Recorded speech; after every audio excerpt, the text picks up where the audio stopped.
Hello and welcome to the analysis of the Hindu newspaper dated October 28th, 2022. In this video, we are going to talk about two important newspaper articles. Now, the first important newspaper article is regarding the Home Minister Amit Shah, who has made a statement regarding the terror-related cases and trans-border crimes. And the second one is regarding the Turkey. Alright, so where the disinformation law has been passed. Now these two articles we are going to discuss in this video, but the list of important newspaper articles is very long. These all articles which are present in your screen are very important, very significant. Go through them in the Hindu newspaper of today. And in this video, we are going to just discuss two important newspaper articles. Alright, so now let's head to the important newspaper articles. But before that, if you haven't subscribed to this channel, do subscribe to this channel and press the bell notification to get all the updates regarding whatever we put on this channel. And apart from it, you can also join us on Telegram to get all the important PDFs important for the civil services examination. So with this, let's now head to the first important newspaper article.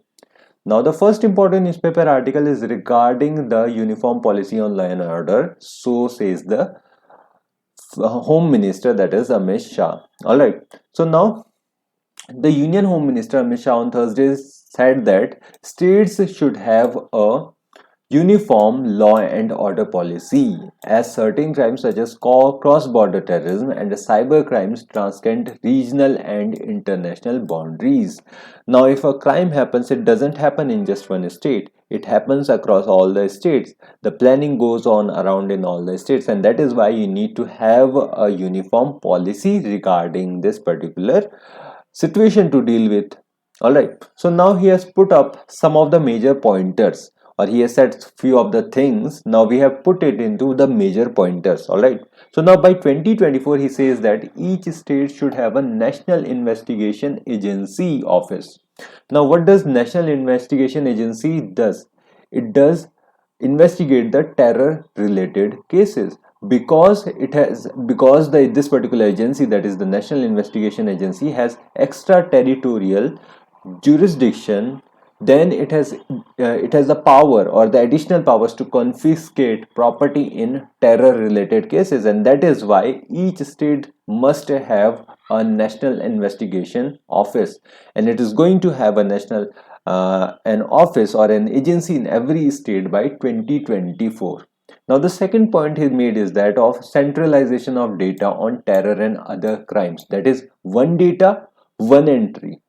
Now at this particular point of time, what happens is that every state maintains its own crime records. Now they are not integrated into one, which poses a problem for the other state. If I am in Karnataka and if I have to investigate a case in Tamil Nadu, then there is an entry barrier. You have to take the permissions and all the precious time is wasted. Now the NIA has been entrusted with the task of maintaining a national terror database, and the Enforcement Directorate has a different data set on the financial crimes. The NCP is going to have on narco crimes. If all these crimes will have a one data, then the precious time which is wasted in obtaining all the orders, in obtaining all the permissions regarding getting the information, then this problem will be solved. Alright, because the financial crimes can also lead to narco crimes can also lead to terrorism. Alright, so this is what is the point taken up by our Home Minister, and apart from it he says that the Home Minister urged the states to utilize the National Intelligence Grid that was operational now. Alright, so the net grid, which happens to be a data sets of 11 agencies on a common platform, is now operational, and the states can use it to obtain the data, or they can put up the data so that other states can use this data. Alright, so now this particular project, that is the NetGrid, was not started now. It is started back in 2009 with a budget of 2,800 crore in an online database for collating scattered pieces of information and putting them together on one platform. Putting them on one platform, what does it do?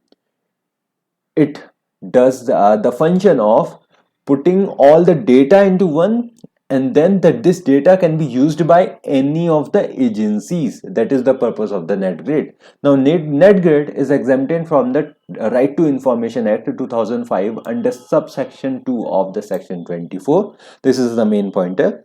Now the third one is that the NetGrid links intelligence and investigation agencies, and at least it's not 10, it's 11 central government agencies such as the Intelligence Bureau, Research and Analysis Wing, and others will have access to data on the secured platform.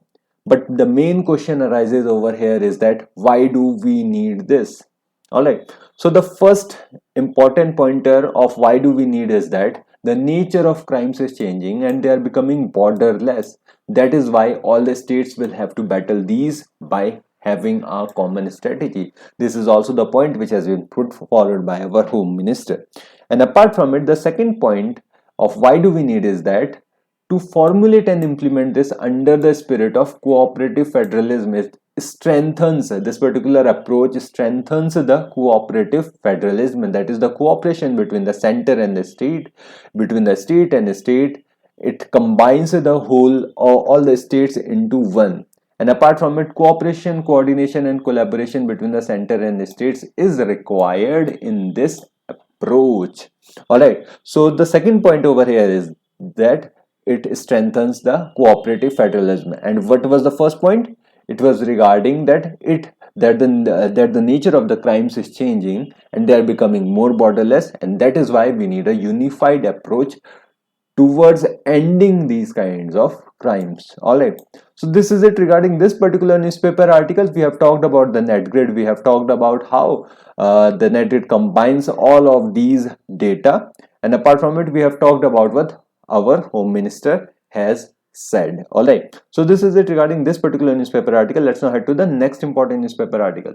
Now this particular newspaper article is regarding a disinformation law which was passed by the Turkish Parliament on October 14th. Let's discuss this particular important newspaper article because it is very important for understanding the geopolitics right now, or what is happening on in the world right now. Alright, so now on October 14, Turkey's parliament adopted the much critiqued disinformation law that accords a jail term of up to 3 years to social media users and journalists for spreading disinformation.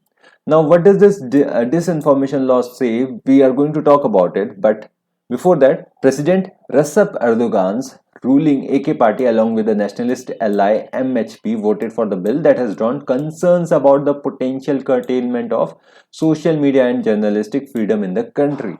Now, this particular disinformation law is a boon to the country in a way, but it is also a ban for the journalists and all the social media users, right? How it is going to be a boon and a ban at the same time, we are going to discuss in this particular newspaper article. Now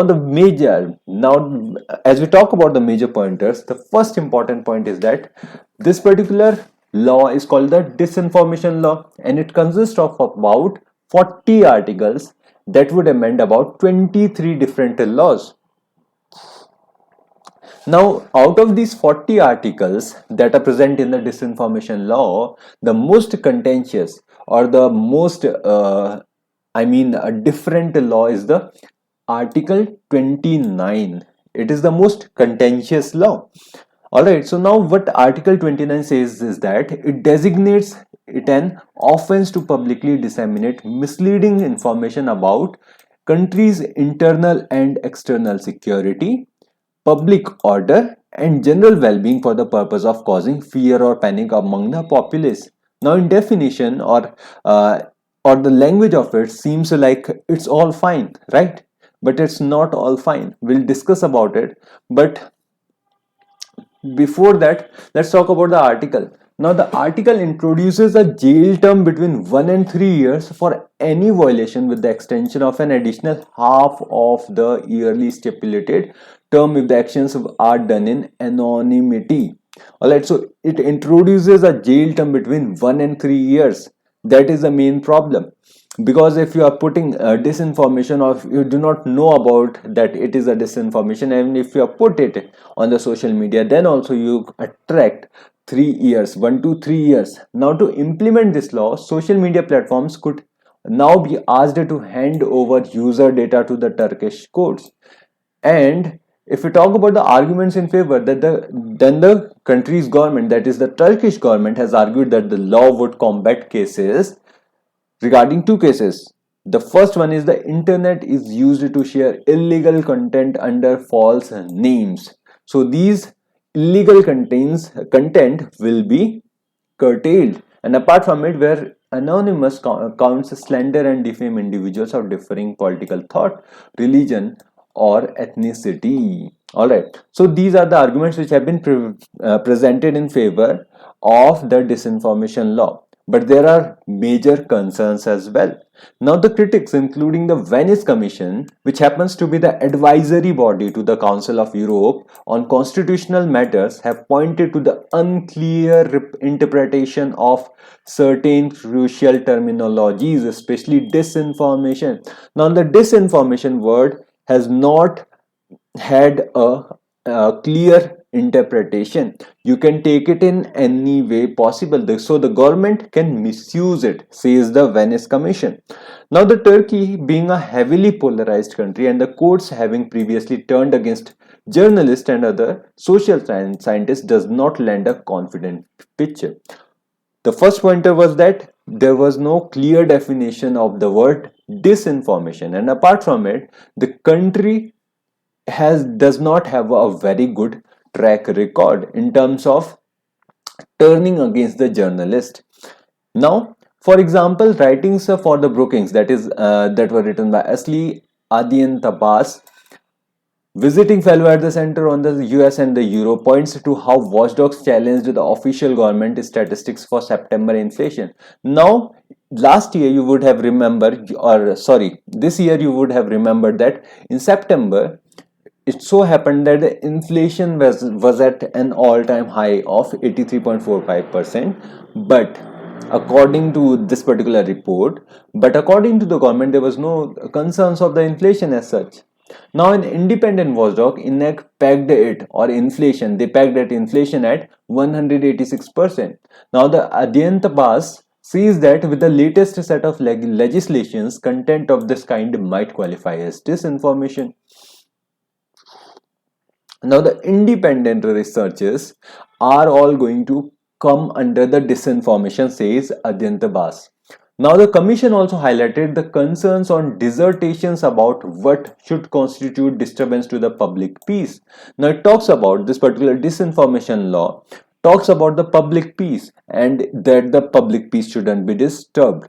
Now following in the meeting with the authorities, what seems to be the most alarming is that a public protest may be considered in itself a disturbance of public peace. If you publicly protest, then it will be considered as disturbance of the public peace. Now this also triggers a question. This particular thing, that is public peace, disturbance of public peace, also triggers questions on dissemination of the alleged information, especially when the boundaries between the physical and online spaces are blurred. Now if you are disturbing the peace in the online form, then also you do not you also attract under the disturbance of the public peace.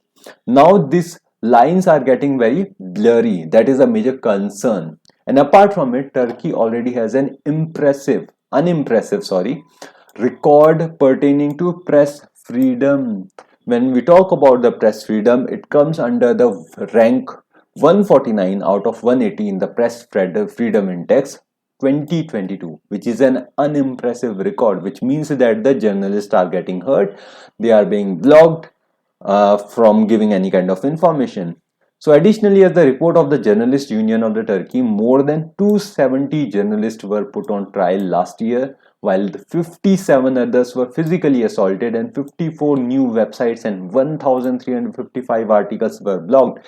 That is an unimpressive record by this particular country, and that is the major concern, and this is the most important concern. When you do not allow the journalist to function independently. That is when the country is heading towards these kind of things. For example, the disinformation law. All right.